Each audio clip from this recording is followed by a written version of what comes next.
If you folks can see this, but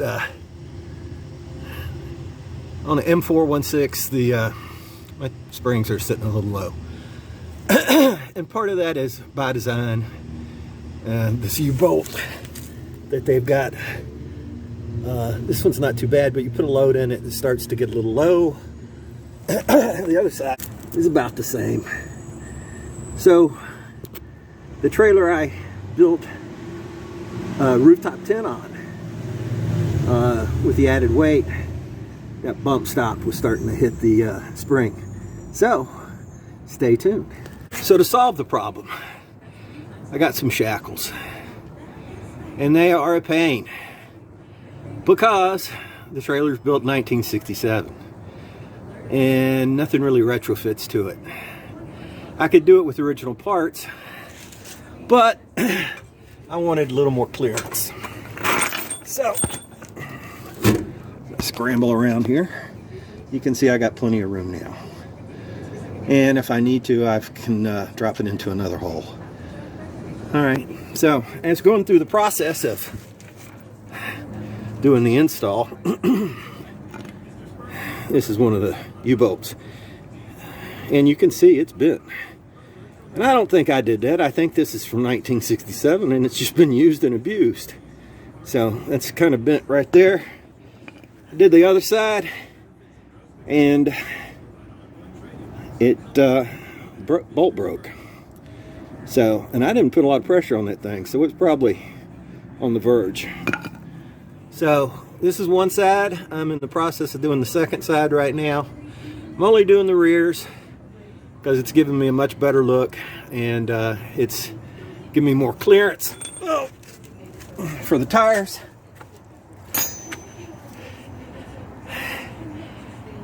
And before I had about 2 fingers, now I've got about 4. So it's a process, but something you can do. I had to retrofit, sorry, I'm tripping over stuff here. I had to retrofit some of this because the shackles are built for a wider application. So cut down the bushings so that they would fit, because these come without bushings from the military. They're just bolts, greasable bolts. But I wanted a little something extra in there, so I've got greasable shackles, and I did trim it down, and it's got a little bit of polyurethane spacer in there. You can kind of see right there. Here's what the shackle kit basically looks like. So I had to do some modifications, of course, to get it to fit onto this application. So one of the first things, that's the oh god, I guess the that's what goes into the spring shackle and the mounts on the Jeep. So those are too wide, so you need to cut them down. I cut those off about like that so they'll fit. That seemed to work out pretty good. For the majority of the M416, they don't have these polyurethane spacers, so didn't have to use those too much. What I did do is, because I wanted to get it nice and tight, is I cut the top off of one or a couple of them, and I used those as spacers. Otherwise it was a pretty straightforward application. The bolts are a little long for the application. That's why I needed the spacers, because I wanted to make sure that, you know, I got them good synced up nice and tight, because you put this on there, you know, standard length, it's fine. When you take that much more off of it, you start to you know, impede the ability of the threads to fully lock down. Okay, so this is the side I'm working on now. You see the polyurethane bushing. It's got the insert. This one's got one in it too. It'll tighten up, and it's just a matter of getting the bolts on them now, getting it lined up. Okay, so here is the second shackle installed. Once again, I'm only doing the rears.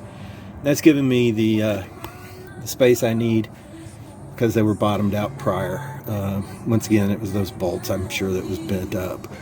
So another job pretty much completed, and I gained, once again, come to the sunshiny part.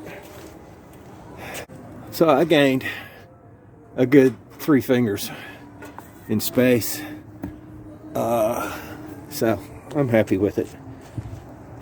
Now, the fun part, cleaning up. So here's the overview. As you can see, it turned out pretty nice. Trailer sits pretty level. I got enough space on the back for a little mobility, a little articulation in the suspension that I didn't have before.